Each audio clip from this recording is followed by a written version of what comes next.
Uh, I don't even know what happens at this point.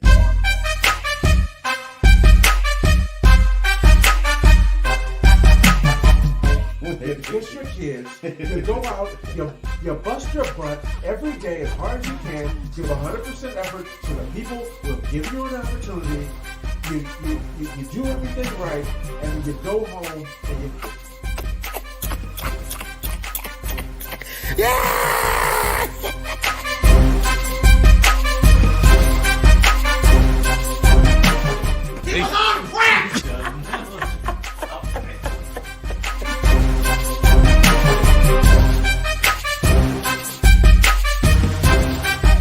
Don't start. We'll get on that shit a little bit later.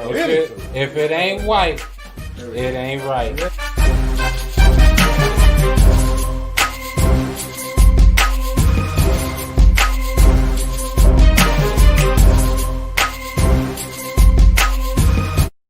What the hell is happening, good people? Hey, we're off maternity leave. Yeah, he's gonna dive right into it. He's gonna dive right into it. Oh, fuck it. Episode 1. What is it? 154? Yeah, 154. 1, 5, and 4. Of that raunchy ass, great ass stuff thing, the Straight Meddlin Show.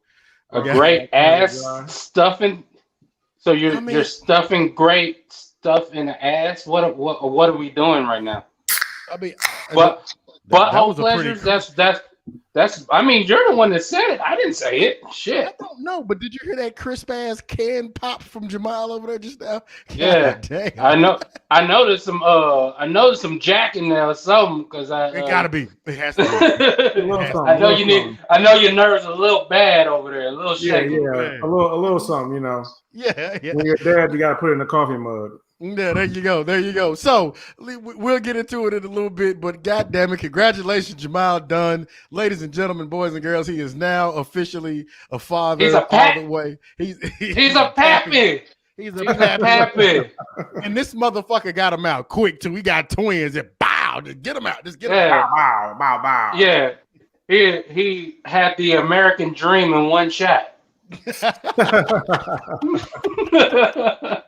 man, and they don't show no mercy either. They ain't giving you no love. Matter of fact, we just gonna start as they shouldn't. As they shouldn't. Just hold on, you guys see. Of course, I'm. You see the purple is in the gold. That happened while we was on maternity leave. You know, there's Lakers all over the place. Yeah, that saved the month for me. The twins saved the month for me after that. It was a bad month. It was a bad month the whole time, huh? Hey, y'all got Stan Van Gundy. You good? Oh, yeah, we'll be straight. We'll you know. Wait, that's official? We'll be straight. Yeah, that's official. Ew. Stan Van Gundy, the coach of the Pelicans? I love it. We'll talk about he's that. Yeah. He's a very smart guy, analytics guy, and all that shit. So I think it's right up. Like I said, Jay ain't mad about it. Nah. Well, the one issue the Pels have always had, at least in recent times, is their defense. Like they always can score. Like they've always been a top 10, top 5 offense, but always a bottom 5 defense. And Stan Van Gundy has never had a team finish below 14th in defense, and that was only 1 year. Every other defense he's had has been top 10. So yeah, but this was like back in like 2001. No, this is with the Pistons even. The Pistons. So scoring's not their issue. Defense is. And look, there was a stat earlier today. It was showing Stan Van Gundy's record versus the Pels record since they've been in New Orleans, which is 18 seasons. He has more wins, better win percentage, better offensive rating, better defensive rating. Like Stan Van Gundy himself has been better than the whole franchise. So look, we ain't got no space to complain. So yeah, I feel you on that. But like you said, we'll get into that later. And he's taking teams pretty deep in the playoffs in both conferences. So from what I've seen and like ex-players that talk about him, sometimes he can get inside his own head, like overthink situations. But outside of that, everybody's had glowing like responses from him. Like, oh, he's one of the. Well, I always hear he's one of the smartest, if not the smartest coach I ever had. Yeah. Well, Yeah. So I mean, both JJ Redick and Drew Holiday campaigned for him. So and a goon, motherfucker Matt Barnes. Matt Barnes campaigned for him too. okay. Mm-hmm. I like Matt though. I like Matt. Yeah, well, he smokes, motherfucker. Shit. All of the smoke. Anywho, but good show coming up for everybody today. Yeah, fuck it. Let's just go ahead and just dive right on into. But you talking about, oh, they gonna pick who they gonna pick, shawty. That's for you, buddy. That's for you. We still gotta find her. Yeah. Oh, yeah. We do. We do. Yeah. We need a name. We need a name. Yeah, exactly. If they was to give us a name, then I'll be fine. My stalking skills to get to going, then get the Googling, get the LinkedIn in, and all this other shit. Like, okay, this is the strip club she works at. Whatever. But I'm sure somebody. Yeah, I'm sure there's somebody that's. Matter of fact, that's a telltale indicator. I've been going back and watching Dexter since the new season's coming out next year. I think I'm a police detective now, so you never know these things. Anyways, good Lord. Don't act like that's why you get. That's why you gas bag though. That's why you gas bag. Don't act like you ain't never watched Dexter before. You too cool to watch Dexter? What the fuck? I didn't say I was too cool. I haven't watched Dexter, but I didn't. After I watch a detective show, I don't think I'm a detective. Maybe you don't have a vivid imagination like I do, Simon. I do.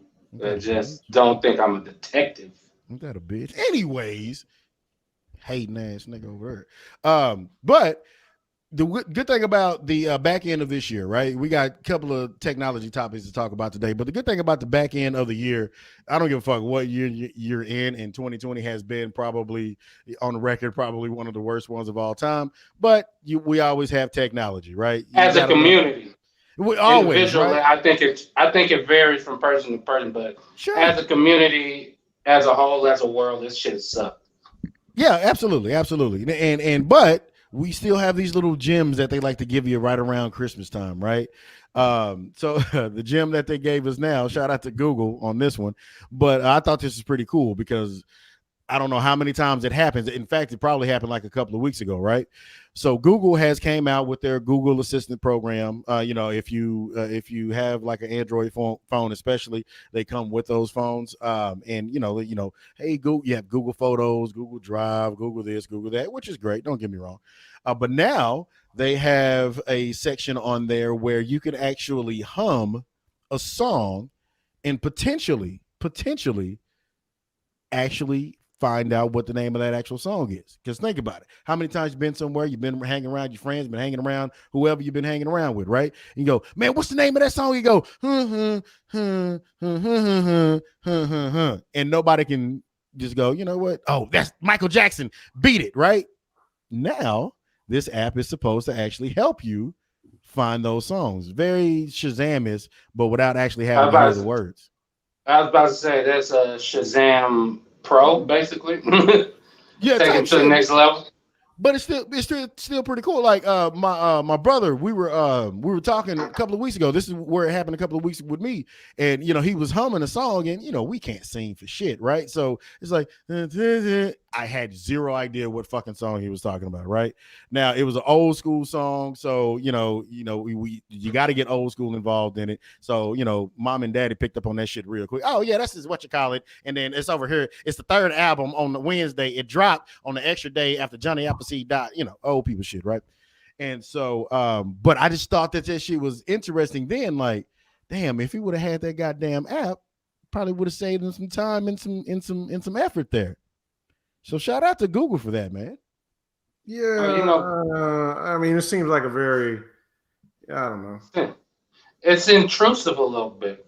It's intrusive. It's always been intrusive.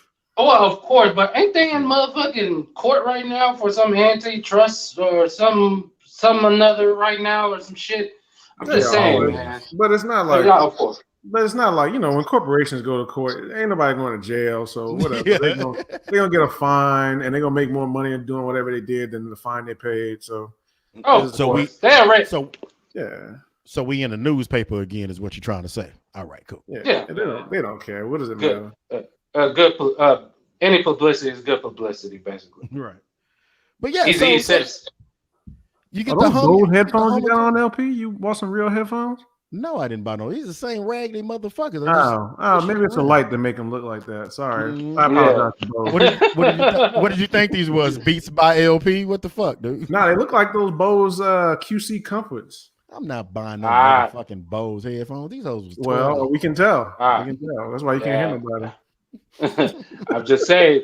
Once I got these beats, I understood why. Yeah. See, fuck that. I ain't spending $80 on no motherfucking headphones. You get them at the gas station with the. You said that about phones, and then you got an iPhone, and it changed your fucking life. I did get an iPhone, didn't I? Don't Yeah, get I'm mad. just saying. Yeah. I'm not mad. I'm just pointing out your contradiction. It's not a contradiction. Like, why the fuck? Why do I have to spend $200 on some headphones? Like, why? Because you're getting $200 worth of product. That quality over quantity. I get that, but me personally, I'm so rude. I'll just play the shit out loud. Like, I don't really give a shit about headphones. Like, the Progressive commercial when the dude was like, "You see, are we on our cell phones? Talking on the cell phone with the speaker?" like that's me. I don't care. I'll play my fucking whatever music in the middle of the grocery store. I don't give a shit. And don't get mad when I cuss your bitch ass out. Why I got to?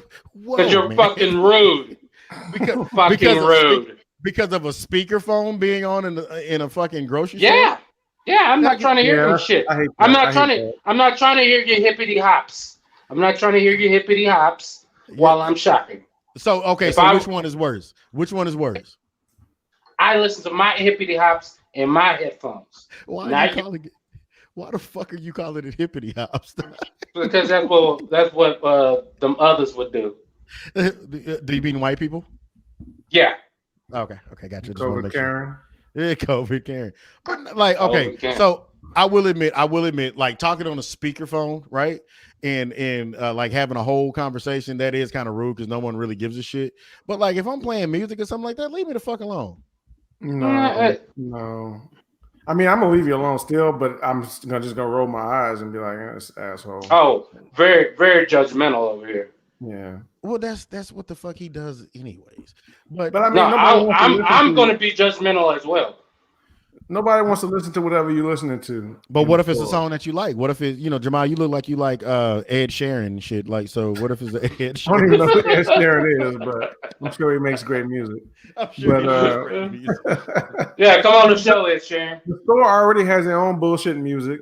Everybody in there who wants to listen to something has headphones. If you don't, then wait your ADD ass until you get into the car. Why you got to be constantly entertained every second of the day? With Apple, you don't even got headphone jacks, so you better have the. Oh yeah, they got them Q-tips you put in. Yeah, you better have your Q-tips on. Man, those are skeet. That shit reminds me of like the skeet on There's Something About Mary when she's like, "Oh my God, is that hair gel?" Like, I refuse. I mean, that shit is like, you know how like when in the 80s and 90s people wore certain things, and then years later you look back like, what the fuck were we thinking? The AirPod Q-tips is gonna be one of them things where people look at people in the pictures but everybody with Apple bought in. I didn't buy in. Look, you all for two. No, I'm just saying y'all part of the y'all are the few. I've seen many of people with iPhone. I would have bought in if they gave me one in the box. If they gave me one in the box, I'd have gave in. But the fact that they want me to pay $80 for it and it looks fucking stupid, I was like, I'm good. I'm good. Yeah, I'm good with that. I don't want any part. I don't like shit in my ears like that anyway. So it's just like, not that big of a deal. Did you see with the new iPhone is not going to come with earbuds or a charger in the box? It doesn't need to. They release a new phone every fucking year. No, but I'm saying, it's not coming with a charger. Yeah, that's what was big for me. I can get the no air headphone thing. Okay. Everybody's been basically going Bluetooth for a while. So if you got some type of Bluetooth, you're good. Right. But the no charger, that's cheeky. Like if you're gonna sell me something that needs to be charged, but not give me a charger, that don't make no sense. if it has taken you 12 iPhones to finally buy an iPhone, go buy a fucking charger, man. Okay, they were the best fucking And phones a they long changed time the little ago. charger jack too. Not on the phone, but like instead of the USB that plugs into all the different, you got They're 1,000 changing it USB plugs. again. Well, it's not the part that goes in the phone, but the USB part. So you know how it's like the little part that goes in the iPhone and a USB on the other side, and you can plug that in. You can have an iPhone charger, or you can any USB charger will do though. You just stick it in. Right. That part has changed, so now it's not a USB. So you got to have a special thing to plug it in. It's like, come on, man. Like everybody has a USB. Even if you don't have an iPhone one, you got something with a USB that you can stick in. True. And you're gonna change that up on people, but then not give them one in the box. Man, I mean, number one, the fucking phones are too much any goddamn ways. Let's just start with that shit, right? The $1,000 phone. So what the fuck is a $15 charger, right? Like it's not 15, boy. $15. That whole like 45. Oh, I got three. I have four. I have 4 iPhone chargers, right? And I stole 3 of them. So it is what it is. But yeah, so and you got one for free with your actual phone. So you haven't paid for a charger. Next time you upgrade, you're gonna have to pay for a charger. Good luck with that. I don't have to upgrade anymore. It's okay. I'm at the iPhone 10. I'm good. I don't have to upgrade. Why upgrade? Yeah, so you're gonna have to upgrade because when that update comes and your phone stops working, you're gonna have to update. I personally know a nigga with an iPhone 6 that still get the same updates. Fuck that. I ain't changing for a long ass time. But you know what you're gonna have to buy was before then? A fucking charger.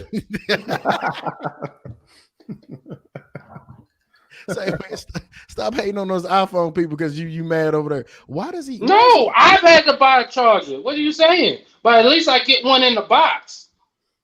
Fuck that box. No, I mean that's pretty much what Tim Cook at Apple said. Yeah, that's what they just said. I mean, look, that's gonna be the next thing for Apple. They're not even gonna give you a box no more. You just come in and get your phone. You're gonna have to drive up here and get this bitch. Yeah. They're gonna do you like Sam. Yeah, they're gonna do you like Sam's. We ain't got no motherfucking bags or nothing for you. You can get them extra boxes over there. Walk the fuck on up out. BYOB, bring your own box.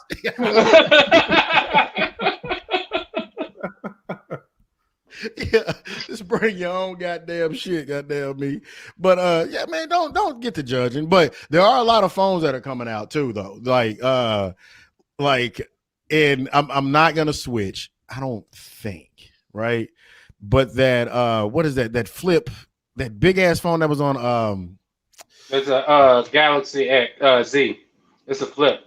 It folds out. It's the Galaxy like a mini tablet. Galaxy Fold 2. Yeah, that motherfucker, right?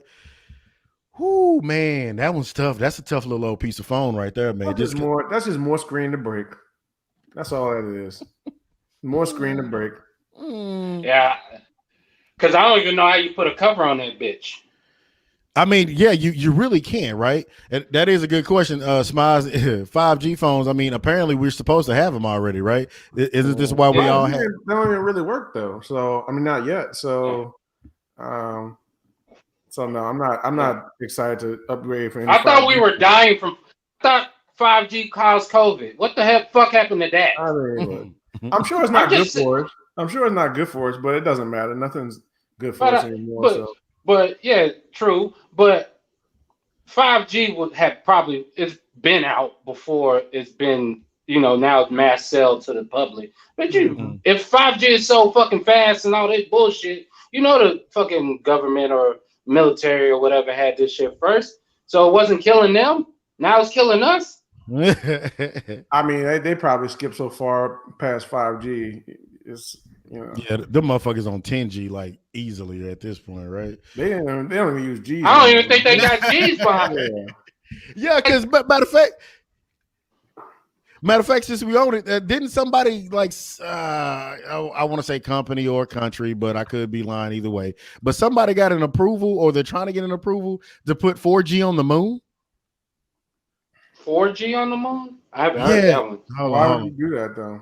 I don't know. I don't know why the fuck somebody. Because of SpaceX, I guess. I don't know. Oh yeah, true. Let's see. Hold on. Let me see. I mean, I do think they already have a base on the moon. I do believe that. Oh yeah. I mean, I don't see why you. Yeah, it's NASA and Nokia are putting a 4G network. Nokia. Yeah, there you go. I said Nokia. Yeah, they're putting a 4G network on the moon. Lord, please send that rock. They're not gonna stop. They're not gonna stop. Fucking up Earth is not bad enough. Now you can't even go to the moon without getting fucking. You gotta get your TMZ update. Can't even disconnect on the goddamn moon. I'm on here on the moon, man. We'll say you got to get your TMZ update. I mean, I like it. I like it for so I've been watching Cosmos, right? And if people, if you haven't been watching Cosmos on Fox, it's a great show. Go watch it. But I've been watching that, and so it's about the evolution of man, about the evolution of being, And hey, this is the next step in evolution. I mean, how is that the next step in evolution, though? Like, what is evolution? Shit, at this point, I don't know. I'm just glad that I'm a part of something that's at least trying to push forward. Right? You're not a part of it. How am I not, man? They're not taking you to the moon. What are you talking about? They ain't taking you to the moon. But I'm a guinea pig. Like, let's say, nigga, they are not taking your black ass to the moon. I'm not taking you. No. But still, niggas in space. I at least get to see the shit, right? Like, at least get an opportunity. No. I mean, no. you know, Jack gonna be a straight. Professor Miles is gonna be the straight. What you call it? The negative. He ain't gonna give you no motherfucking wiggle room on that. Ain't giving me none. You are not getting that ticket. Have y'all ever seen that? have y'all ever seen that movie Elysium? Yeah. Yeah. That's basically what they're trying to set up. And could them motherfuckers get a ticket to go up there? Hell no. Nah, they were getting shot out the sky. Nah, they was going up there in civics and shit. They was trying to get up to space in minivan. They was getting shot out the sky too.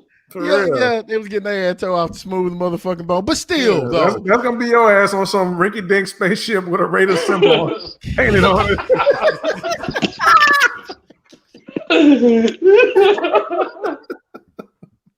Fuck you, man. They say he's gonna be putting up to that motherfucker. But you know, they always say like, oh yeah, you're just sitting around the house and everybody's watching TV, and then you get to see the 4G network go up, and fuck it. Like, I can't experience that at least. Damn, God. What? I mean, what is that? What is the experience of seeing the 4G go up? I have no idea. However, I just want to be able to say it sounds good in his head. Yeah. It sounds good. It sounds good, right? And like I said, Nokia, they're coming back in a major way. Fuck it, bring it on. I mean, it is nice to see Nokia coming back. Yeah, I don't know. I'm just hearing him say that. But I haven't seen an actual Nokia product in a long time. But. Neither have I. Oh, but on the cool, they had some of the most indestructible phones at the beginning when this shit jumped off. Yeah, exactly. So you know how that shit go. Okay, we don't want to sell the whole phone. We just give you the body of the phone, and then we're gonna build this 4G network on this moon. That's how that shit go, right? Pay $750 in taxes. You can do what you want to. Anyways, but nevertheless, Simon, are you thinking about switching? Fuck no. Switching to what? I could do, at this point, he's to an iPhone. From my, like I said, I've had Apple products before. I've had the tablets and things. It's too restricting the things I want to do as far as just what I can do with this handheld thing right here. I could do more. I'm just saying. I'm not saying I get this. One thing about Apple products, I could say, they don't change. The format don't change, nigga. They stay simple. You know what the fuck you getting when you get it. It's gonna be precise, right to the point, everything like that. It's always gonna look sleek and everything. But with the Droid, and I don't go and just get any Droid. I've stayed packed. Once I got on the Galaxy side, I've stayed with Galaxy since, basically since its inception. And it does what it does for me is I love it. So no, I'm not. I'm always gonna be the guy. If you're all iPhone, I'm gonna be the guy with the green shit. You don't just make everybody shit just green just because you just feel like Green being bubbles, different. boy, they're irritating. They irritating the motherfucker. Like, oh, I thought you rolled in the best of circles, motherfucker. Yeah, you gonna roll in the best of circles. We paid the same amount for this fucking phone, so it doesn't fucking matter to me. What's funny though is I do wonder like there's got to be, because I'm no longer like I know maybe people will run out and get the iPhone 12. I'm not gonna run out and get the iPhone 12. You should. Only way I would get it is if my shit broke and I had to replace it or something, but I don't anticipate that. So beyond that, I'm not planning on getting it. And we're getting to the point now with these phones where I don't think the difference between a new phone and old phone is that big. Mm-hmm. They got some gimmicks out there, like what LP was talking about with the little flip, book thing. Like I said, to me, I look at that as just more shit to break. Like now I got a screen on the outside to break and a screen on the inside to break. So now I'm gonna drop my phone. I'm gonna be walking around with a shattered outside of my phone, but I'm gonna still use it because the inside still works. But I'm just look like an asshole. So I'm kind of waiting for what's that next jump. They got something coming. Shit, yeah. That is to iPhone what iPhone was to flip phones. You know what I'm saying? Like a whole different level of shit. Make you look at it different. All I know is if the next type of phone that you talking about, and I love where your head's at, if that shit is like that goddamn electric Hummer that we saw yesterday, goddamn it, it's a wrap. I'm getting that. I swear to God. But yeah, I just got to iPhone. I don't think I'm switching. I'm not buying this new motherfucker. They have to come with like an immaculate deal. It has to be like, oh, okay, well, you just trade in this phone and you get this one for free, and your bill gonna drop $50 because you got this phone for free type shit. Fuck if they sit up here and tell me, oh, well, we can save you $10 a month. Yeah, like I said, I got the Note 10. They came out with a new Note. I'm not in a rush to get that at all. Like, right. I went from a Note 5 to a Note 10, so that tells you the type of patience I have with a phone. Like, I'm good. Right. Yeah, I mean, and to me, they've got to a point where like my phone is fast enough. It does all the shit it needs to do. And when I bought the 120 gig one just for that purpose of I want enough memory so that I don't have to upgrade for years. Right. Exactly. I kind of wonder how many phones. I am curious to see, because it used to always be Apple would come out with a new phone, they would blow out every sales record ever set for cell phones. I'm interested to see now with all this bullshit going on, less people with extra money, and your phone not really offering too much extra. I know it's an upgrade from all the current equipment, but whatever. And you got 5G, but in most cities, 5G is not really set up. It ain't even there yet. So how many phones you really gonna sell? I don't know. Yeah, and if you live in the suburb, which most people do, it's like that you're like your target demographic. It's like, you're saying it's not even set up out there. What the fuck am I getting this for? So I can go in the city and get COVID? What you think I ran while I'm on 5? Hey, but I downloaded the album in 30 seconds. That's how 5G is killing us. You had to go to work 5G to work, and you got COVID. That's how it is. I put it there. But like I said, I downloaded a whole album in 30 seconds. But how valuable is that when people stream everything anyway? I literally was gonna say I haven't downloaded an album like ever, right? Like I hate the shit. Like it's like the only shit I download is like apocalypse shit. Like I do have some songs on that I have like on my little hard drive here. It's the end of the world. And it's not even that. It's just like shit I bought that I wanted to get off the Apple Cloud. So I can have it for my own. But I never use that. I mean, even though I do it, I never use that. I could easily go without it. So, is the market becoming oversaturated with this shit, like with tech, like phones? Because there's not too much that these phones are doing now that, like you said earlier, like what was the difference between the flip phone and then the iPhone, right? You know what I'm saying? Like these phones ain't really doing too much anything extra. No. All the extra shit now is different apps that they add to the shit, right? Right. Like Yeah, with Apple, it's all third party shit. yeah. I mean, with Apple now, they'll come out with some of their own stuff, like they did the health app and all that, and they try to tie in the Apple Watch and all this other kind of shit. But $300 ass watch. yeah, so it's like, no. I mean, they're not doing anything extra.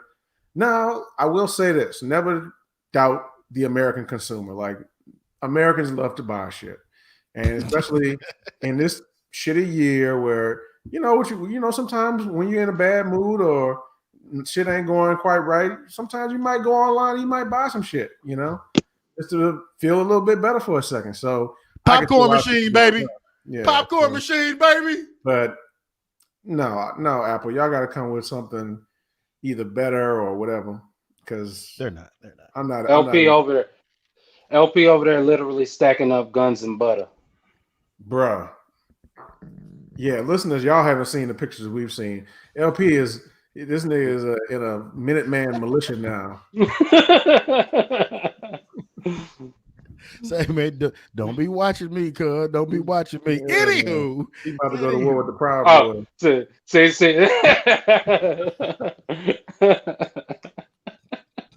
Stand back and stand by. Yeah, there you go. Fuck the mo ass nigga. Anyways, so one thing that I also wanted to talk about. Oh shit! Wait a minute, I forgot to play a video. What video? What video? What kind of shit is that? So one thing I wanted to talk about, because over the years that we've been doing the show, I think 3 years or so, it has its progressions. It has its kind of evolutions, I guess, if you will, right? So again, our resident Negro, the great Jamal Dunn over here, is he has just entered fatherhood, which is a great hood to be in. Admittedly, like I said, my son's 12. He's just a grown ass 12-year-old, and get ready, okay? But nevertheless, so sometimes I do kind of like want to get out there and talk about like some shit that actually kind of hits home a little bit. So Jamal has been side note before you go into that nigga Hawks Jamal rocking that motherfucking my green over there with this haircut. Hey, look, man. My man been struggling. So Jamal, being a new father, he has twins. Man, I'm gonna let that man have that shit, man. Come on, talk about that shit. Yeah. Man, look.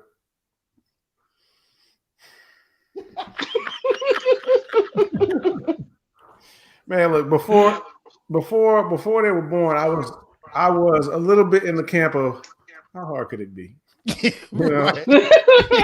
was a little bit in the camp of, man, like there's crackheads with babies and them niggas somehow survive. Like, it'll be fine. That was my thinking. It's not that easy. It's not that easy. Yeah. It's not that easy. Like it goes between two extremes of emotions where it's like, on the one hand, sometimes you look at them, you're like, Jesus Christ, this is beautiful. I can't believe that I'm holding this person in my hand, and the whole gamut of emotions of that whole thing. And, and sometimes I can't like stop kissing them and stuff like that, or hugging them and things like that. And on the other hand, like when they get to crying and they're a tag team, like this is like a wrestling tag team where, one of them starts crying, the other one's chilling and peaceful, but like it's like pulling a grenade pin. Like you got about 10 seconds to get this baby under control before the other baby wakes up and gets on board with what they put down. So, it's like, you ain't hearing me over here. And we slowly getting like transitioning and figuring out how to do everything. But especially for a new parent, like there's a learning curve to the shit. Absolutely. Like, it's not like, oh, I just come home and like I know what to do. Like, no. Like at first we wasn't feeding them enough because we didn't know how much to feed them. Right. Yeah. You don't know how much to feed them. And you just like, well, why are you always mad? Yeah. They're not gonna tell you to stop. Yeah. They were with the pediatrician and it was like, oh, well, you should probably feed them. He was like, oh shit. Our bad.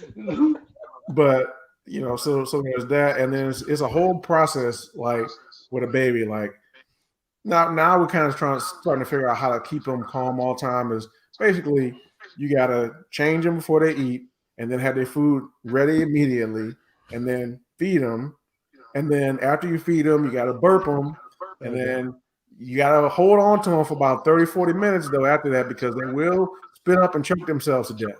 They try this every day, right? They try it every day. Suicide attempt every day. So they will spit up. The motherfucker did it just earlier today. Spit up, shit come out of his mouth, his nose. They stand there. He's like, this nigga can't even swallow. You can't swallow. So you gotta sit up with them and pat them on the back and make sure they don't fucking choke themselves. Right. And then after all that, they start to fall asleep, right? And you put them down. Oh, but wait, you got twins. So now we got to start this new process, right?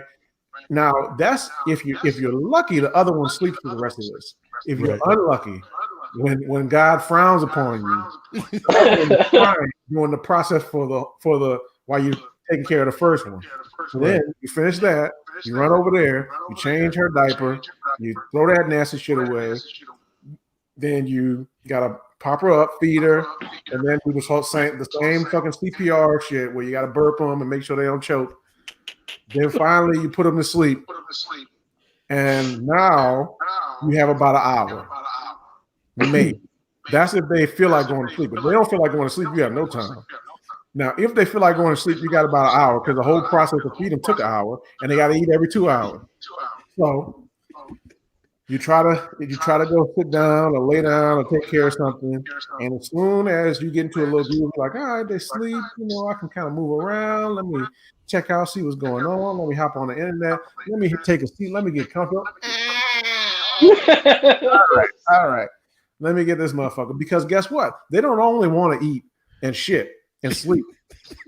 They also want you to hold them most of the time.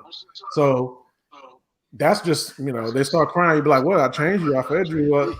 And they're like, I'm lonely. I don't have any friends. So you got to pick them up and you got to hold them. So I have the little, I sent y'all a picture of me with the little baby book bag thing on. Yeah, there you go. That's pretty easy. So if I want to, I tried to play a video game. And that's how I did it with motherfucker on my chest like that. Yeah, there you go. It worked out. I probably won't be doing it again, but you were horrible in that video game, weren't you? Yeah, it wasn't going well. So there's that part of it, and but overall, I mean, they are beautiful. I can't even, they came out better than I even would have dreamed, and they're healthy, which is the main thing that or at least as I was concerned about, that's right. As long as they were healthy, I didn't really care about whatever else had to happen. But sleep is an issue. That's an issue. We're gonna have to figure that out. But hopefully in the next couple months, they'll start sleeping at least halfway through the night. At which point it won't be too bad. And here's the funny part, right? And I got a few more questions for you too, but here's the funny part. So anybody that's listening right now, go back and look at the videos of Jamal before his kids were born, right? And then go look at how this nigga look right now. He is holding it together. Yeah. He's trying to. He's just like. And we're talking 3 weeks? They're 3 weeks old. Yeah, that first week was rough. Oh, I know. Yeah, I wasn't even sure we was gonna make it to the first week. I was like, we might have to adoption. It's on the table. It's on the table. Like that first week, because the main thing is your wife. I mean, she's still recovering, but especially that first week, like the woman is recovering and physically, it's a wreck. Right. And I don't mean that in like a negative. I just mean it's a tough process. She just had 2 babies, man. What the fuck?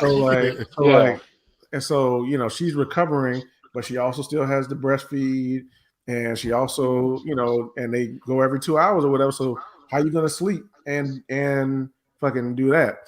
So that's why I was telling y'all before we got on, why we kind of flipped it, where she deals with them during the daytime, and then at night I'll watch them, so that she can sleep through the night. You know what I'm saying?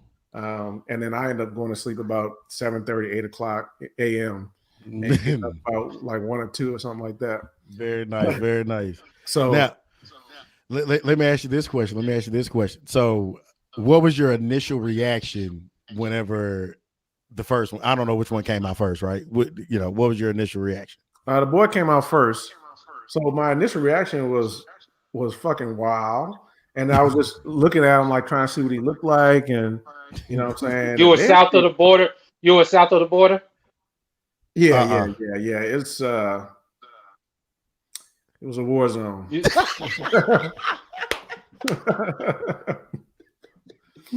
was a war zone. So yeah, I saw him come out, and they were cleaning them up, and it was amazing. Like just trying to see his face for the first time, and all that kind of stuff. And then, they actually got kind of rough when they bring him out. Like they don't. I told you they snatch him. They will snatch that baby quick and baby. Come here. No. Hey, you see him? Okay, good. I'm like, damn, nigga, I got a spinal column. No, they snatching now. They snatching. Yeah, so there was that point, but then it got to the point where I was so like mesmerized, like looking at him, and that I forgot there was other shit going on. I forgot that my wife was fucking halfway open, and that there was another baby coming. Like I zoned out of that shit and was just focused on him because it took about 10 minutes between the two kids, right? Between him coming out and her coming out. So then I snapped back in and I'm like, oh shit, I forgot there's another one. So I walked back over there to where they're pulling her out, and I see her come out, and I see her. Then but there's so many people around. It really kind of feels like you're in the way. You're like literally just standing in the middle of an operating room. You're the only one in there that don't have shit to do. Yeah, you just you ain't got shit to do, dog. Yeah.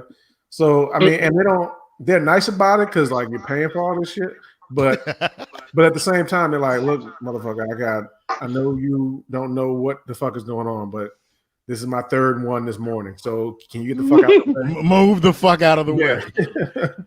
So yeah, they bring her over to the table, start cleaning her up, and I was looking at her, and it's amazing, man. The first time you see their little face, and then they don't open their eyes right away, but maybe 2-3 hours later they start opening their eyes, and the first time you look in their eyes, first of all, their eyes are like the clearest motherfucking eyes of all time. Like it's pure. It's pure in his eyes, right? Like just pure. They look like almost crystals or some shit. And it's just like, damn, I can't believe this is really my kid, And then you're my seed, son. And you always, when hypothetically, you wonder what your kids will look like or what they'll be like, or whatever. And then to actually see them and see, what they look like, and they already have their own little personalities. I know it takes longer than a month for them to really kind of start, smiling or doing any kind of interactive type shit, but already you can kind of see what their little personalities are kind of like.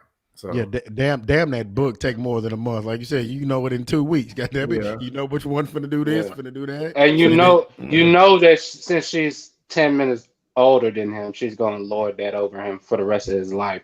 Well, as the boy, that's the older one, so he gonna be that. Oh, the boy, he gonna talk all that shit. Right. He go. I'm sorry. That motherfucker was stealing all the food in the womb because he came out. This motherfucker was damn near 7 pounds. And he was, I think, 5 pounds 7 ounces. We call him Burger King. Have it your way. You know what I'm saying? Like, because he got a very specific way of eating. The kid ain't even a month old. I already got a nickname, BK. Why everybody call me BK, nigga? Because you took all the food. Well, first we call him Piccadilly because it's all you can eat. Right, but then we put the Burger King because my wife is breastfeeding, but he'll take the breast milk, but in a bottle. Like he doesn't want to take it from the breast, right? So that's why I call him Burger King. Have it your way, Already picky, huh? Yeah. That's a beautiful thing. Okay, so now with the ass man with the sleep and shit like that. You guess he's a what? I guess he's an ass man.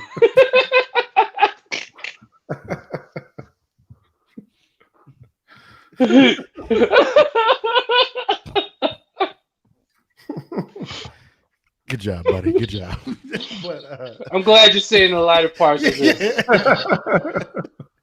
So, like, like I said, now, another thing is, and we actually discussed this, and I was going to bring it up anyways, but we discussed it about the maternity leave for fathers nowadays. Like, and the reason why I asked that question is because back in the day, maybe with just my parents or people my older generation, shit like that, man, we didn't, you don't stay at home, right? You don't do the whole maternity leave thing. It's like, hey, your wife has the kids, the mother, the in-laws, and everybody else, they come over, they take care of the kid, and you just come home and whatever, right? And now, has that changed now as opposed to 30 years ago?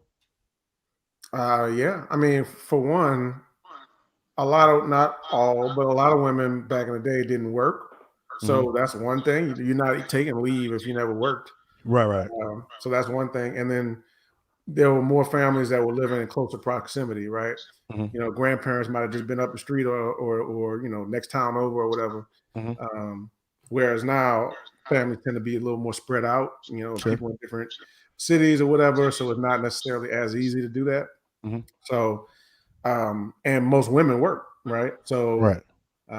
there is no, I don't work, so I wasn't doing anything anyway necessarily. But so yeah, I mean, I definitely think that's changed, and now having gone through it, like before, I always respected, maternity and paternity leave and parental leave, just on a human level of not even having to take care of the babies, but just having time to have your family and at least a little bit of time when they're first born to adjust, but also bond with the kids and just be there, Right. But now having gone through it, nigga,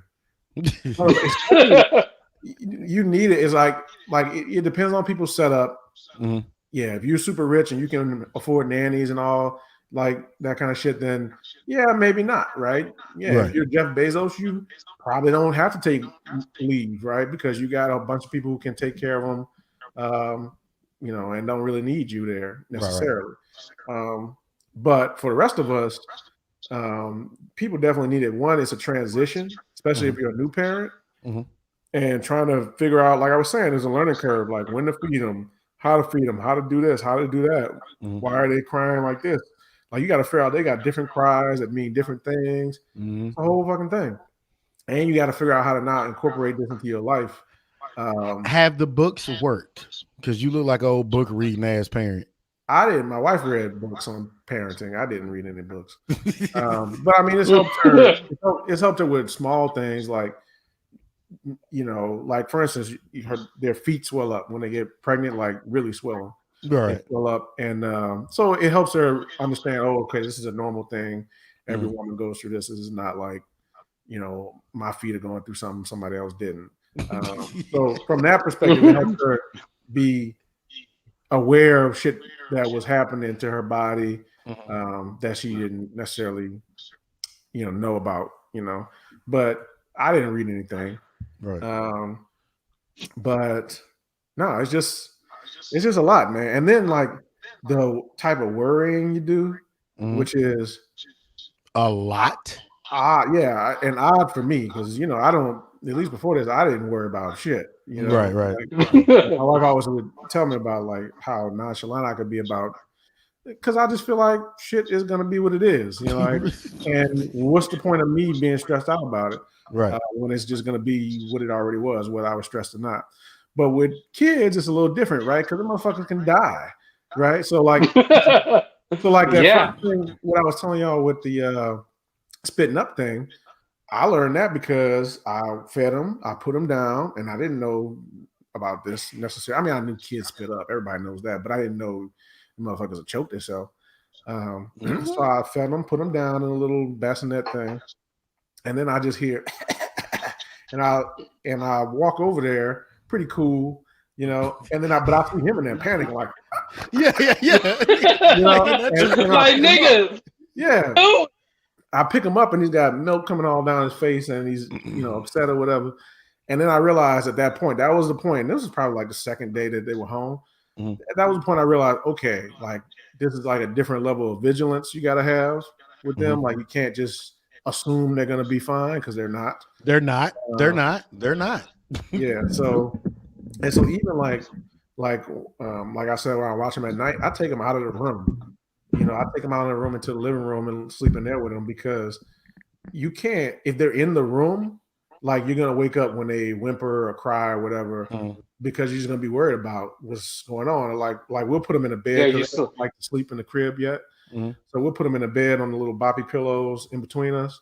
But even then, like the whole time you're only halfway sleeping, right? Because you're kind of asleep, but then you're making sure you don't like roll over and put your leg on his head or something like that. Or you know, you just kind of wake up every so often and make sure the blanket's not over his nose so you don't suffocate, shit like that. So it's a different level of worry that I never really experienced. You tapping into that parental gene that with all parents. It's like, oh, it kind of comes innately as soon as the babies are born. Like you said, your worry kind of just it ratchets up. So you kind of like look at stuff a little bit different than, oh yeah, if I get hurt, I get hurt. I can take myself to the hospital. I can take it. Yeah. But and now it's like we get hurt, it's a whole different story. And it's like, so and that's all on you too. It's not like you can't blame it on nobody else. Like, nah, bitch. If you you cannot blame it on nobody. And it's negligence. And like it's funny that you say that because like whenever you go through that, having to deal with your kid and all this other shit, that unconditional love part, right? It's like, oh no, I really do love this motherfucker. You know what I'm saying? Like, and you look at him and it's like, oh, well, like I said, you move the sheet because the shit getting too close to him, and you do this, you do that. Hell, like I said, my son is fucking 5'4", 150 pounds, and still, you know what I'm saying? I'm like, he's taller than 5'4", isn't he? I don't know, but nigga, you all right over there? Dad, my head hurts. Nigga, what you need? You need something? You know, so no, like I said, that's a beautiful thing, man. And again, congratulations, brother. Congratulations. It's beautiful. Yeah, tip of the cap. Yeah, man. And y'all, you would be legit in saying it's like, yeah, we don't want no more kids, and everybody be like, yeah, we can see that. I don't want no more. It's a wrap. You know what I'm saying? Grand opening, grand closing. Yeah, and as soon as they can sleep throughout the night, you have a babysitter in me, brother. You have a babysitter in me. As soon as they can sleep throughout the goddamn night. That's key. That's key words. Key word. I didn't get that shit. I didn't get that shit beforehand, right? Like, no more. When no one wants to watch your kid, when your kid is either can't sleep through the night or bad as fuck. So you can try to do all this kicking and all you want to, but if it's one of them two, it's like, I don't want to fuck with your kid. Why? Because I'm gonna beat his ass because he don't know how to get somewhere and sit down and watch TV. You know. And you know, you have your good stories and bad stories. I'll give you may have heard it. I'll give you a bad parent story, right? So the bad parent story is I went out one night and it was drunk as dog shit, right? And so I get back the next day, and at this point, PJ is maybe like a year and some change, maybe a year and a couple of months. And so I get back home early in the morning, you know, whatever. And so I'm like, okay, all right, PJ, it's just me and you in this house. I'm gonna put on Barney. No. It was All Dogs Go to Heaven, the Christmas edition. Nigga was broke, only had one DVD. Okay, so that was the deal. So I'm like, I'm gonna trying to make it work. Yeah, I mean, fuck you gonna keep watching this shit all the way through, right? And so I'm like, okay, dude, you're gonna watch this. I got this bassinet in front of this TV. I'm hungover and I ain't got no sleep. I'm finna go to this back room and go to sleep, right? Like I said, maybe a year and a half. All I know is after like a couple of hours, and again, this is a bad parent story, so everybody judge your mama. But after about a couple of hours, all I know is PJ walked through there, crawled. I don't know what the fuck he did. I was laying in the bed. That motherfucker tapped me on my shoulder. He was like, Hey, and I'm like, oh, okay, wait a minute, okay. Mind is blown right now. Yeah. I'm like, maybe I shouldn't drink no more the night before. Like he just tapped me on my shoulder, and from that day forward, me and him been all right with that. but again, you're gonna have your bad. bro. I need some supervision. Yeah. I walk, you know how many electrical outlets I walk past to get to this room? It's I went to the corner store. They didn't serve me because I didn't have no shoes, shirt on. I told him, Hey, out of there. hey, baby. Completely the fuck out of there. You know what I'm saying? And so like I said, you're gonna have good stories, you're gonna have bad stories. Honestly, if your baby don't die, you did good that day, right? You know what I'm saying? Because all his talking, no bull. I was like, well, at least the babies didn't die. That's all I got out. Like they still here. They still here. Every day. So you're saying there's a chance? Yeah, every day it's like, all right, well, we did it. We did it. Everybody get a clap up. Everybody, come on. Team on three. But no. Yeah, that's it. Because once they get old enough, they're gonna team up on y'all. Because it's them against y'all. They finna and it's two of them. They finna kick y'all ass. Period. We'll see. What you mean we'll see? And don't fuck around and have another one. And yeah, because they're gonna indoctrinate the new one real quick. Like you gotta be over here. Because if you're I almost wonder, like, if you say you have one kid next time, I almost feel like it's a click thing. Like them two gonna be doing their twin thing, and this nigga gonna be over here like, oh well, shit, fuck them. I would say yes and no on that, because them two, since they're twins, they're always gonna have a connection. That one's not, because we were born at the same time, basically. So like I said, they were fighting over the umbilical cord. So the other one's always kind of gonna be the outside one, but they're gonna, the youngest one will learn real quick. Like I better get with the winning team, and the winning team is these kids, because after a while we always get what we want. Yeah. You're like, you want some milk and cookie, right? Yeah. Then not had that punk ass boy. But yeah, no, square business, man. That's how that shit's gonna happen. But again, that's evolution, man. That's good. That's good. Now I see Dave in the comments saying it's quite a story to have him during the pandemic. Yeah, that's the thing, and that's kind of been the bittersweet part of it, because normally you have a kid, it's time for everybody to come around and congratulate. Yeah, and we haven't had that much family around. Like my wife's mom is here.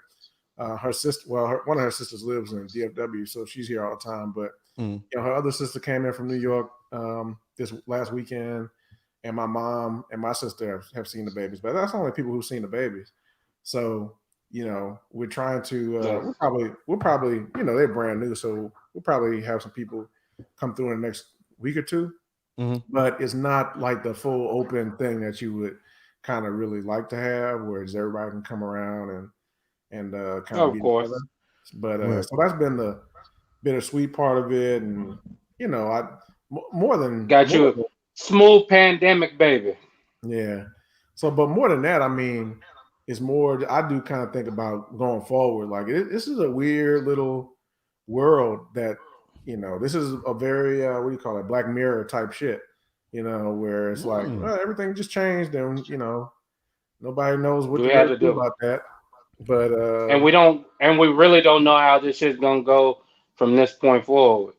Yeah. So I mean, there's no reason to think that next year is going to be any different from this year, as far as the whole pandemic aspect of it is. So I don't know. Not with the USA leading the way. No, but I mean, it just the whole open-endedness of everything, and not really knowing what the next thing is, or anything like that, or so it's been that part of it's been kind of nerve wracking, but all that shit is hypothetical shit. I just deal with changing diapers and shit you can control. yeah. I'm just a regular old man just trying to change some regular ass diapers, brother. Yep. So no, that's good. Right. That's good. And the first. So let me tell you how the girl baptized me. We're in the hospital, right? And I think this is I think it was either the day we were leaving or the day before we were leaving. Anyway, I'm changing her diaper. Right, I open it up. It's a green mess, and so I start changing or whatever. And the funny thing is, my wife actually videoed this, but I start changing or whatever, and I wipe her little butt, and I'm putting the stuff away, and then I just see a green bubble coming up, and I'm like, "What's this? What's this?" Oh no! Oh no! It shat live in my face. Right. And I just had to sit there and watch shit come out and wipe it as it comes out. I was like, never thought this would be my day, but this is my day now.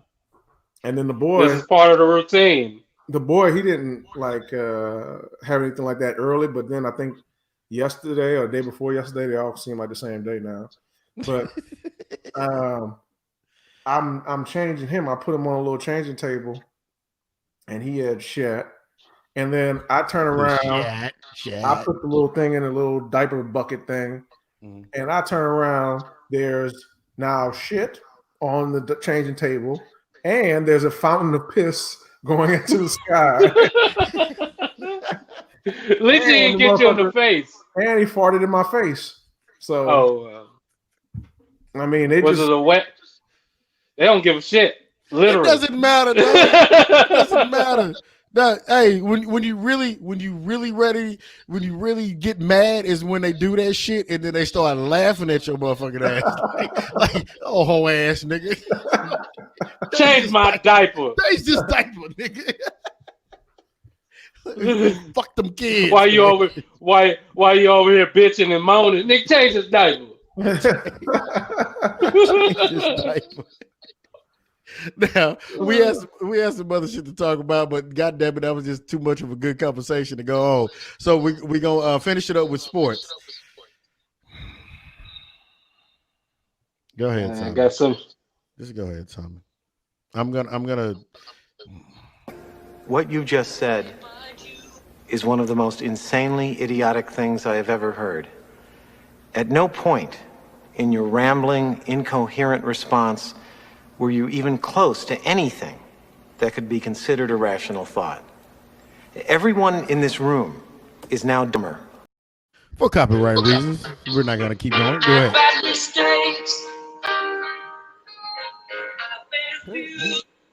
Talk your shit, dog. Talk your shit, dog. Oh.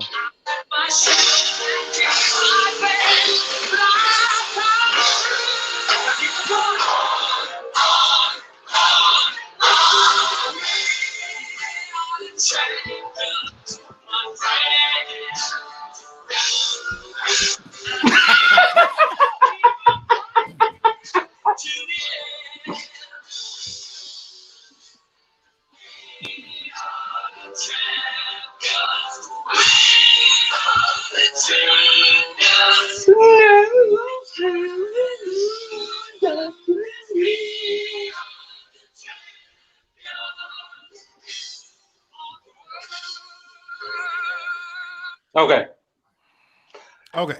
Said it 2 years ago. We back in them shits. But okay, so congratulations to the Los Angeles Lakers 19 weeks ago when they just won their 17th NBA championship. Big whoop. No, we got to take it. We got to take it. They won, Doug. I mean, but bubble championship, yeah. I mean, it was a bubble champ. But hey, honestly, it's like we talked. I take them Disney championship. Hey, Mickey Mouse can walk up to me right now.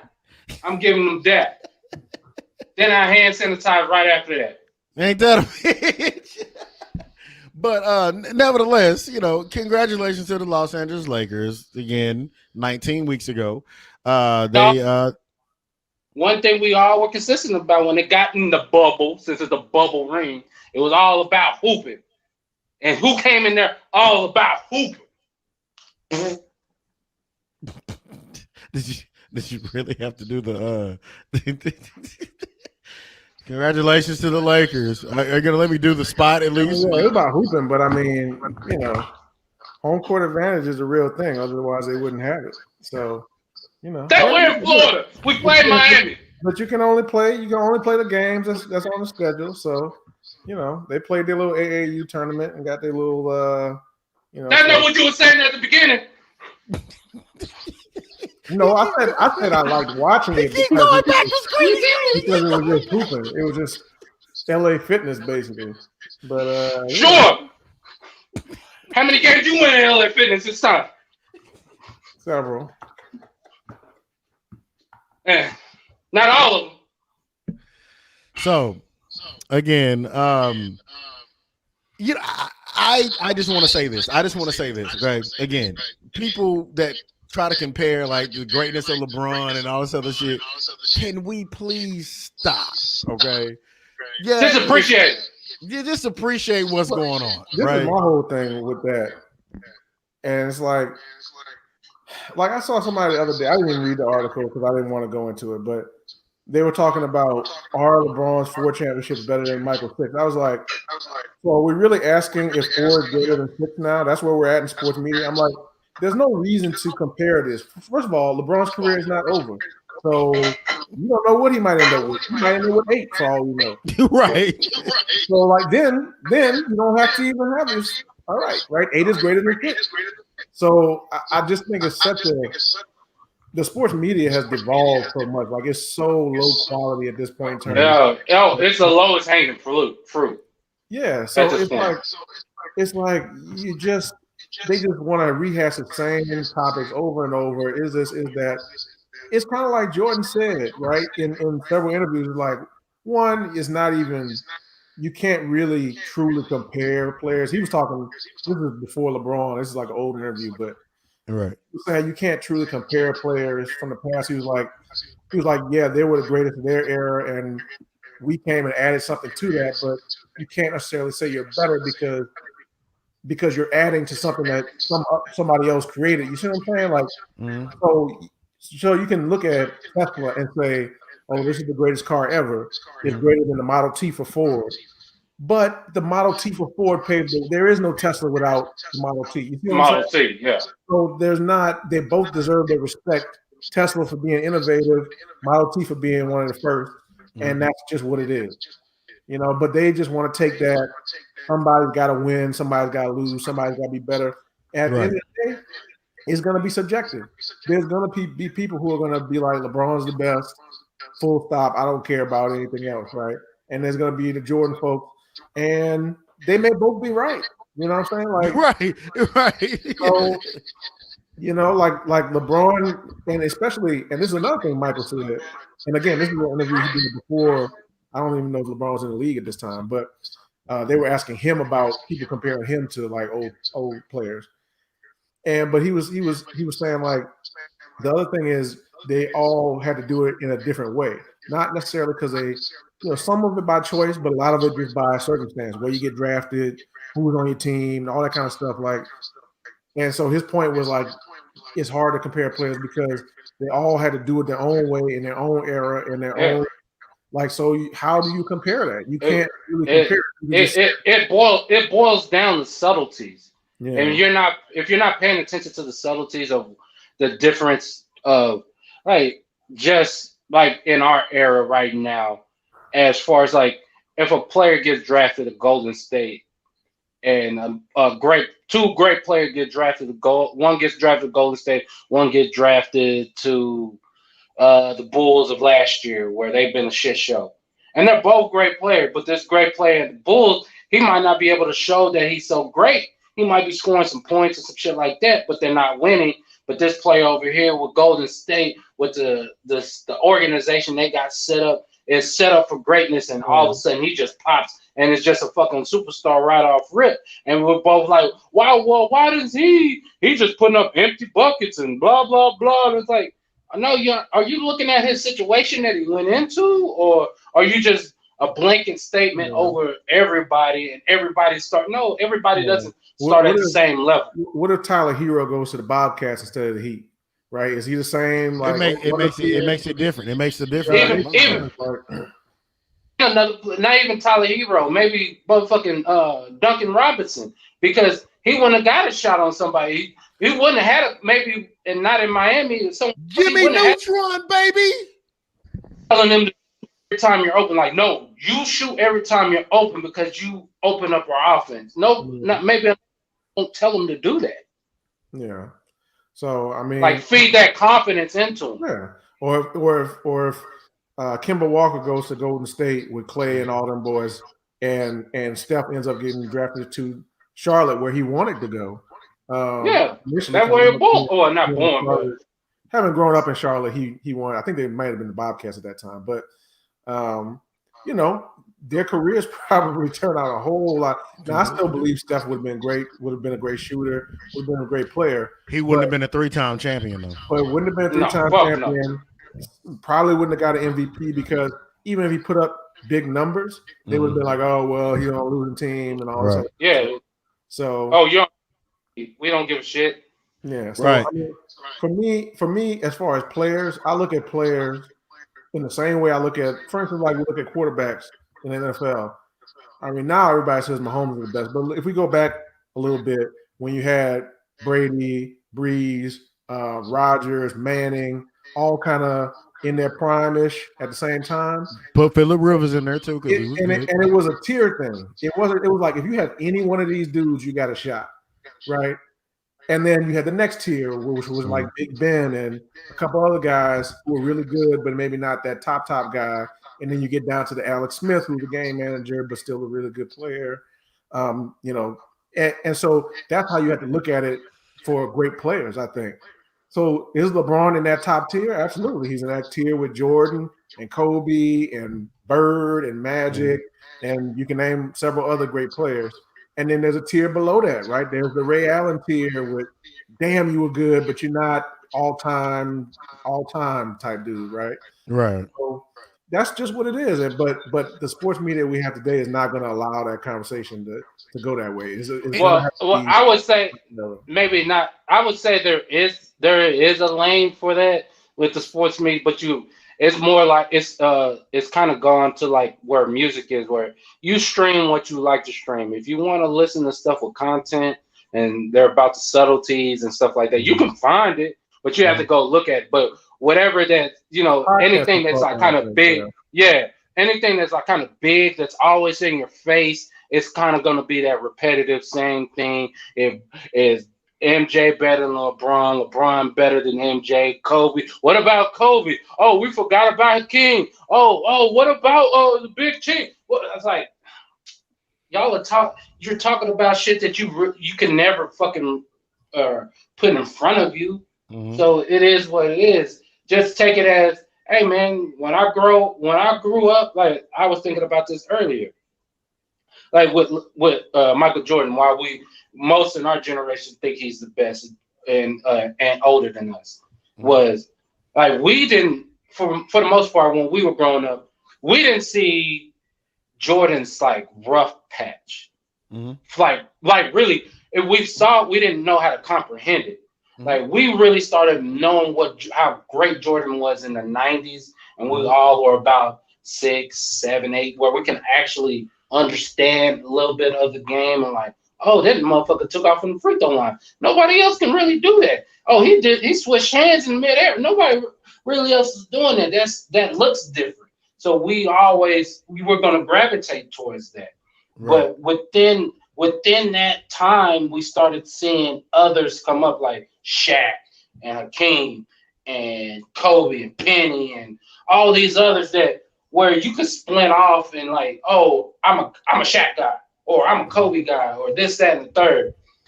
All these kids now, like, because right now it's social media driven, all they've really seen for 20 years is LeBron. You saw the last of Kobe's prime till he tore his Achilles and he was out of the league. R.I.P. And then you've seen LeBron literally since his first game scored 25, 8, and 8 for basically 17 years straight. You really never seen no wavering, no drop off, no injuries. That's what's kind of been, even with like Steph and all them that people that love Steph, he's had to deal with injuries. Kawhi's had to deal with injuries. Durant's had to deal with injuries. LeBron's had maybe half a season because he partially tore his groin in his 16th year. So it's like when kids say he's the great, you could kind of see because LeBron's never stopped. He's always been on. He's never wavered. It's always, even when he puts up a shitty 25, 8, and 8, it's still 25, 8, and 8. So how you gonna slice that one? Yeah, so, and go ahead.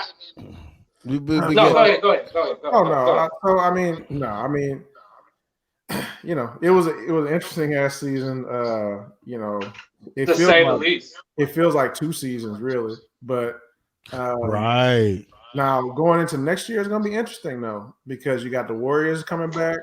The fucking mass Warriors coming back with all the players coming back off injury. We'll see where that goes.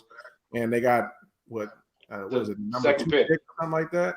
Which of course that's getting shipped. They're not picking nobody there. LaMelo, I'm telling you, dog. Okay. They're not picking LaMelo. They're not. That's not the point where this team is at, where they got time here's the deal. Y'all were big on LeVar. Y'all were big on LeVar. It's not about LeVar. It's not even about the LaMelo. It's about where the Warriors are at. Like, they got Steph. I would, me personally, Jamal, what's my name? Gas Bag Cockstein. Okay, let me gas bag this shit. Let me gas bag it. Okay, because I wasn't wrong about LeVar, whatever. What do you mean you weren't wrong? You weren't wrong. What do you mean? Like what? Wrong as far as what? I wasn't wrong as far as like, okay, he at the end of the day, he's gonna fuck his kids up, right? And they're gonna end. How's he fucked them up though? They're still in the league making millions, or at least one of them. He's gonna have 2 kids that go in the top 3. Yeah. Cool. Okay, cool. He talked up. Remember we were talking about just keeping them alive? That's more than keeping them alive. He's made them multi-millionaires. Absolutely, and hats off for him for that. Now he has shut up, obviously, and LaMelo is going to the Golden State, and the reason why is because that's the kind of player that they actually need. If LaMelo goes 1, Golden State trades back, right? They're like, fuck it, we don't need it. No, or trade for a player. Yeah. I think they're gonna trade for a player, regardless. But go ahead, finish. But at the end of the day, if somebody else goes before LaMelo, okay, Golden State is going to take LaMelo at 2. Okay, if all these other the Memphis nigga and all this other, no, they're going to take him. Minnesota, they have a problem because they got to get rid of Karl Anthony Towns like ASAP. They already said they're trying to build around him. They have to get rid of Karl. He's not needed and pigeon-toed as a grown-ass man. You ain't got your feet together yet. Oh, that's fine. 20 and 10, but he can't step out and shoot the 3. Keep in mind. Keep in mind. You're looking at everything he can't do. You got to look at all the shit he can do. That's fine, but that has not won a championship. Who has won a championship? Outside of the Lakers, before they moved to LA, is the only team that's won the fucking championship in Minnesota. The motherfucking Minnesota haven't won them.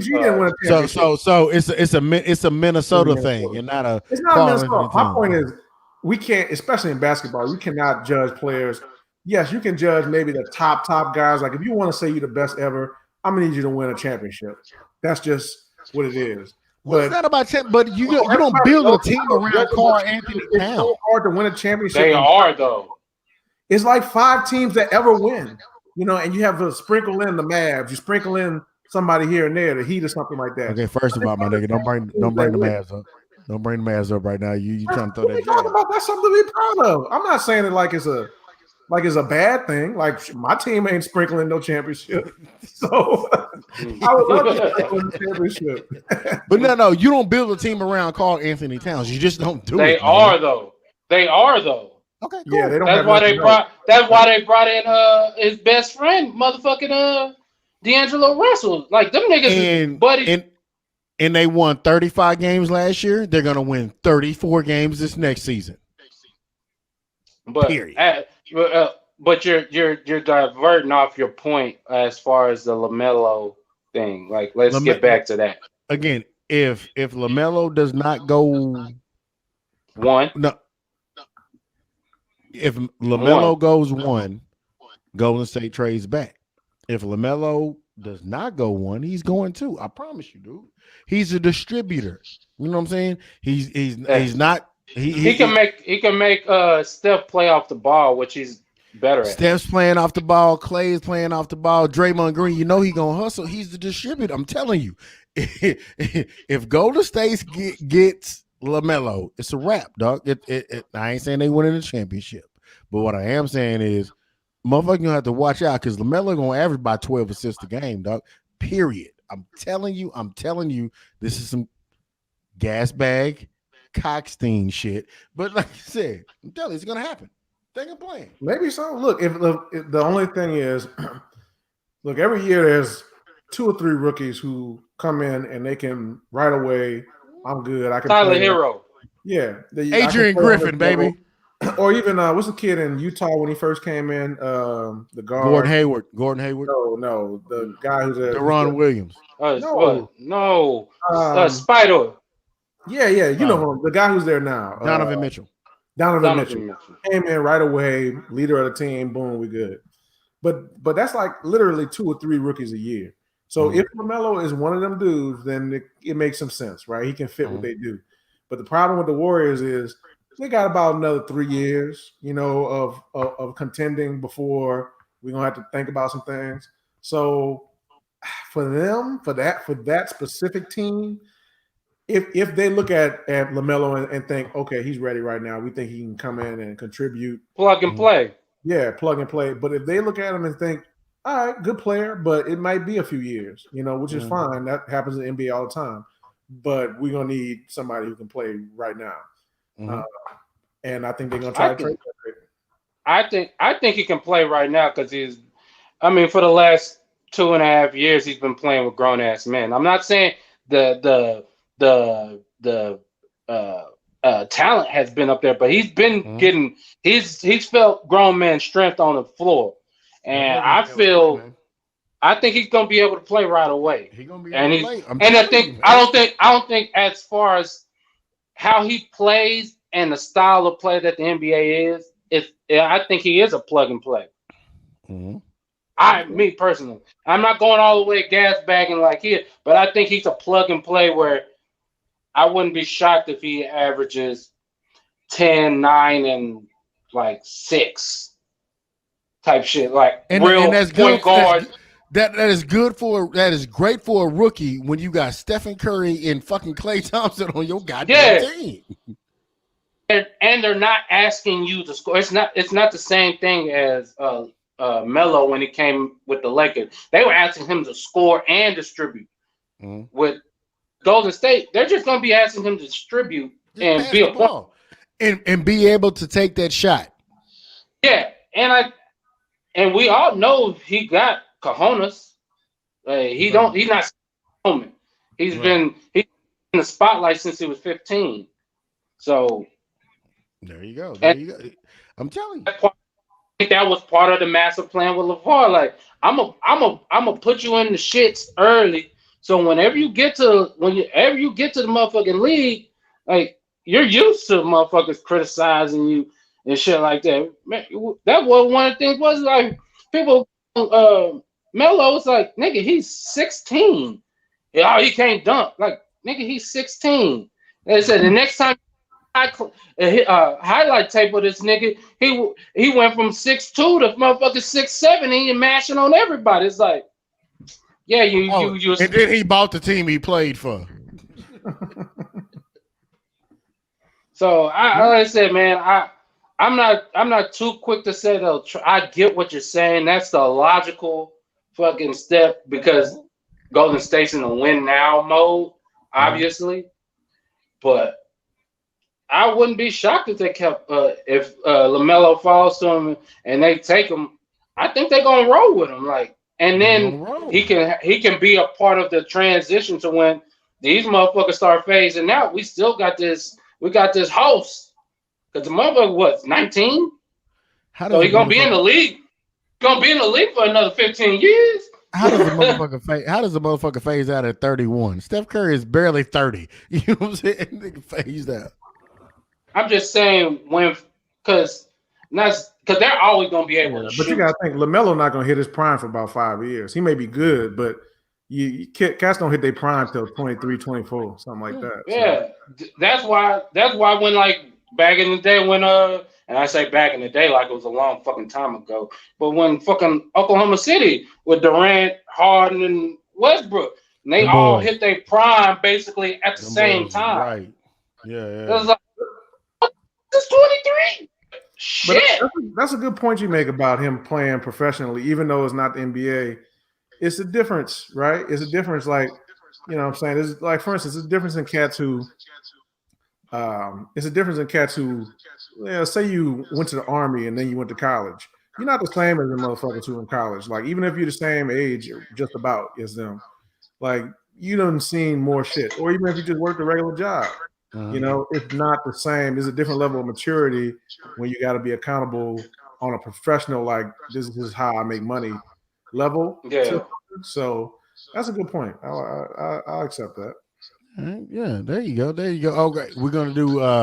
We're an hour and 26 minutes in. We're gonna do quick hitches. That's fine. That's fine, man. We ain't talked in almost a month. It's been 2 weeks, Simon. What the fuck, dude? It's been longer than 2 weeks. It's been 2 weeks. I was waiting on him. Look at his face. Look at his face. He poured ginger ale in a fucking coffee mug. Yeah, he needs his caffeine. Mm-hmm. But because he has a long night ahead of him. Yeah, that motherfucker ain't waking up till like say 7 o'clock in the going to sleep at 7 o'clock in the morning. All right, so NFL. A quick hitch on this question, okay? Do you think the NFL season is going to continue? Here's the reason why I asked that question. Panthers. You just going with yes, right? Yes. So you got they're money hungry. Yes. Man. Yeah, and that's always the thing. That always is the thing. But like I said, you got the Patriots, Titans had issues. We got issues. The Raiders got issues now. Other teams have COVID issues and shit like that. And the good thing is, I've noticed, obviously, that, they're like, fuck it. Okay, if you're not going to play this game, you're playing on Tuesday. You do know that, right? Or you're playing on Monday, depending on how this shit going to go. This season's all about you got to be quick on your feet. You never know what's around the corner. It's bullshit. Yes. It's bad that, the Patriots only had 2 practices in 2 weeks leading up to this past game. Why they got drove.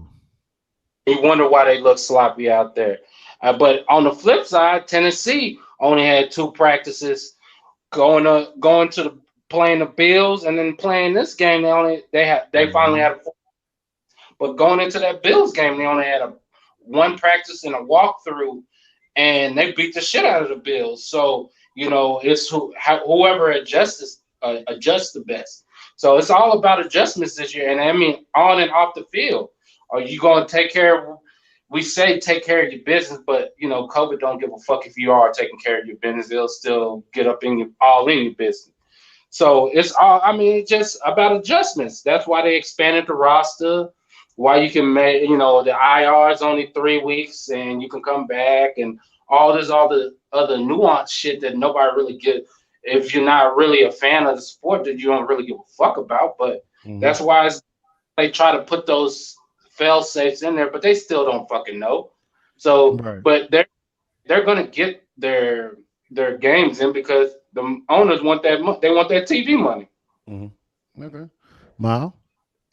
Yeah, they're gonna. I mean, for them not to finish it, it would have to be like something catastrophic, because before we even started the season, they already had said, like, we know there's going to be cases, we know there's going to be, some games that get postponed, maybe even canceled, but look, and I'm kind of reaching a different phase in where I'm at with this whole COVID thing of, all right, look, we can't put the world on. How long, right? Because how long can we put the world on hold? Yeah, because when you really look at it, right, cutting through the bullshit of, 18 months and all this, like, if you read the real shit, pandemics and you don't even have to read nothing. Just look at the shit that's happened with past pandemics, SARS and MERS and all the other crazy bullshit that's happened in different places in the world. It's always been like a 3, 4, 5-year thing, right? And you can't ask a business to take that long off. You just can't. Because, I mean, you can ask them to do it, but they're going to go out of business. Don't think the NFL can't go away. Don't think the NBA can't go away. Like, I think there's a thought process that because these are owned by billionaires, that, they'll be fine. And, they got unlimited money. Yeah. And in a sense they do, but that doesn't mean they want to lose all their money on their basketball team or their football team. Yeah. Uh-oh. Freeze him. You gotta freeze. Ain't nobody here. You know what I'm saying? So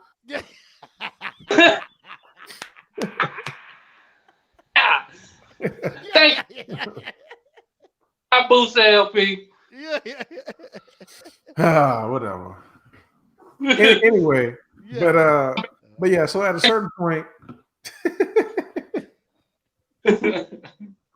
But yeah, at a certain point, you gotta try to do the best you can, try to keep people as safe as you can.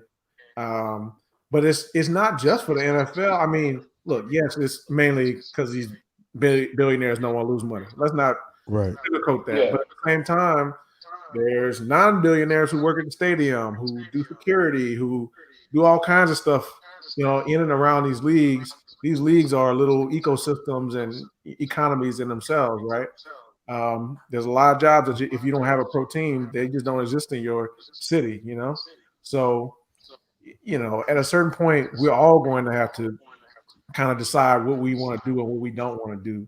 Are you not going to travel forever? Are you not going to go to sports games forever? Are you not going to go to the movies forever? Are you not going to go to comedy shows forever? Like, at a certain point, you got to kind of weigh the risk and reward. I'm about to say it's going to be a calculated risk. Yeah.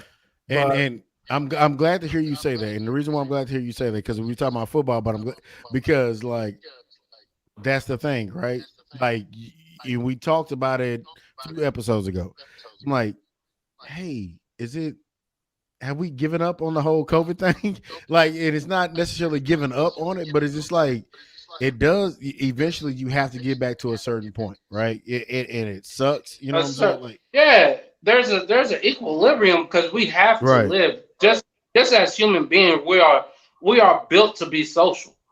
We're not built to isolate from each other. We're built to be social. Well, we can be social still, even in a virtual world, right? But that's not the. It's not, right now. Even us doing this like this, it's not the same as when we're in the studio together, laughing and joking. Because that is us. Yes and no. Yes, that's us, but that's people in general. When we're around some people, and I say we're different, but sometimes, like, y'all can bring out something in me that I normally wouldn't do around somebody else, or if I'm by myself. Just because that we got going back and forth, the vibe is good, and we're having a whole bunch of, and like right now, it's still that we know there's a physical distance from us. So some just need that energy in the room. We feed off of each other. I think it makes the cast such a good thing because we can bounce off each other. There's certain looks that we can give each other. There's certain indications, something subtle we have to be in the room together to get that we can't do virtual. Yeah, true. And again, what I mean by us, I don't mean just us three. I mean by like our generation, right? Like our generation, like especially with Jamal, your kids, you know what I'm saying? And especially with that is we're getting to that point where you don't need to be around motherfuckers, right? You can do everything that you can do at home without having to be around a motherfucker. Like you want to talk about like playing video games and headsets on again. My son plays video like Call of Duty, and I don't know who these. I know their names. Okay, I know what their call Never signs seen are. their faces. Never seen their face. Some of them, he said he went to school. Hey, Dad, do you remember this? No. But them his partners. You know what I'm saying? And that kind of goes back to what I was saying about what I was saying about some other shit, but it goes back to like how but do that's you still I get what you said, but that's still impersonal. It's not personal, even though he might know them. That's for from us. That's for no, us. I'm talking about in human nature in general. I get what you're saying that everything virtual and you just because it's virtual friends, like he still doesn't know that motherfucker because I've never really seen your face outside. If that was my friend and I know him, or I would go to school with him and we get on the game at 4:30 in the afternoon every day and we play the game. Yeah, I know you then, but this motherfucker might be in India. I don't know you. I know you, but I do not know you. Like if we walked into the same store, I would just walk past you. That's their social. Yeah, I mean, I get the point you're making is that for them. But I think we both got a point. Yeah, but for me, it's like I think about like the cats who I used to play video games with, who I'm still friends with when I was a kid or whatever. But it's a different level of thing, like when they mama cook for you and right. You have dinner with their family and you kind of become a little part of their family, extended family or whatever. That's a different level of let me just hop on. Fucking Killer 169 is on. Let me yeah. Let me go out let this nigga right quick. But it's a different dynamic, man. It is a complete different dynamic. And we see, but that's the thing about our generation. We're seeing the transition, like what Jamal was saying, and then what you're talking about with your kids. Like we're literally in the middle. Like, damn, I remember when we used to do that, and now you're doing that, and I get that, but it's still not the same as that because, like you said, you're with Jamal. You're basically extended family. Like I'm at your house eating dinner, this, that. We having game nights and all this kind of crazy shit. And over here, like, yeah, soon if my Wi-Fi go out, like, yeah, man, I don't know what's up with that nigga no more. So I mean, what was crazy though, like I bought 2K, right? Another video game I bought thinking I would have time to play it, but whatever. All right. I try to play it. So they had this little park. First of all, it takes like an hour to even get started because they gotta like do updates and all this kind of crazy shit. So that pisses me off. If I buy a fucking physical disc, I want to put it in and start playing. I don't want to have to download nothing. No. Exactly. So, okay, that was the first thing, but whatever. Crazy. So we're not getting there. There's like a little a neighborhood part of it, right? And so in the neighborhood section, you go in and there's like a black It's top. real out there. Yeah, it's a black top. But I'm thinking, at first I was thinking, I just go on the black top and grab a ball and start messing around. No. This is like an actual fucking park where these are actual other people playing on their own PlayStations, and you have to go and sit on the side, wait to get picked up. Then you get picked up and you play on some pickup team with dudes you don't know. Tell me more. And I was like, I've seen it all. Word? I've seen it all. Oh yeah, nigga, to a point where it's almost like they trying to make them motherfuckers not go outside. Yeah. Because They're not. that's what we used to. We did that in real life. Like, yeah, you got your five type shit. We all did that. Yeah. So I mean, and I kind of I hope kids don't get too far down that road because it's Hey, it's did you on the one know? hand, like LP saying you can do all the same shit, but on the other hand, it's lonely. You know what I'm saying? You're together but still lonely. Hey, did you see Ninja, the video game guru, sign that $1 million contract? No. Oh, Yeah, they're going down that warm road. The video game guru named Ninja, he signed like $1 million contract or something like that. I thought it was more than that. Oh, okay, my bad. Oops, I'm wrong. And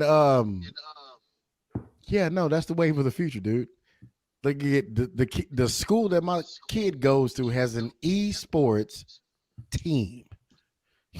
Badminton, basketball, volleyball, football, baseball, esports. Man, But it's a $1 billion industry, so people are always trying to tap into that. but I'm just saying. So what are esports though? Is it just like video games? All video game. All video games. But it's sports though. No. Role playing. It's role playing. It's motherfucker. They brought back Tetris. Oh damn! I saw a Tetris fucking competition on. It probably was ESPN News or some shit like that. Dude won. I'm talking about old school 1994 Nintendo Tetris won like 60 grand. Grand prize was 60. I want to say. What's interesting on is Tetris, kids will watch other people play games. Like I saw my nephew watching somebody else. They were on YouTube watching somebody else play some fucking game. I was like, don't you just want to play the game yourself? Like now I get like going on to see how to do like a certain move or a little combination or something like that. No, they're just the game. Hey, you worried about sleep. It ain't getting no better, my nigga. You know what I'm saying? You worried about I asked that question about a couple of my nephews and shit like that like 4 years ago. I was like, y'all just sit there and just watch them play? And it was like, yeah. I was like, does that teach y'all how to play? Like, are y'all learning? No, we just want to see how they play. I was like, they ain't even paying attention to the moves, dog. They're not even paying attention. I was just like, so what is the point? Oh man, it's just cool to watch them play. I was like, this is not educational or anything to y'all. No, I was like, okay, yeah, this shit's been. I was like, that one. I was like, yeah, I'm probably don't need to get back on gaming because that shit don't make sense to me. If I'm watching somebody else play, I'm watching to steal their moves. Yeah. Or to do or he knows something I don't know, and I need to incorporate that into. I'm stealing or something. I'm doing something. I'm gaining something off of this fucking watch. Yeah, because I'm not just watching. 2000s, you could get. Yeah, even in the early 2000s, you could go online and find a video of like if you're playing Madden. Oh, okay. What's a good blitz to run? You know, how do you? Oh, it's throwing brave, baby. How do you do that? And there would be some little nerd on there who would show you how to do it. But then these cats just couldn't beat me with that old LP. Maybe it was like back in 1900 when cats went from just playing basketball or football to now it's like on TV or the radio.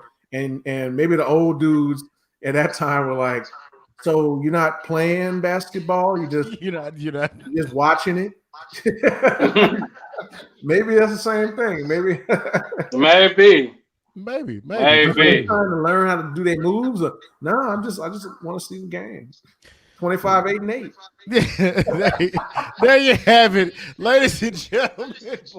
Hey, no, I gotta talk about baseball. Y'all motherfuckers always coming out. We talking sports. It's fucking World Series. I want to talk about baseball. You can't let me not talk about baseball because baseball is here. We're all talking. well, not everybody's talking about. Y'all fuckers here. It's fucking, what is the score? I think it was 6-3 when I just checked it out. Yeah, 6-3 Tampa Bay. It's going to be a long series, man.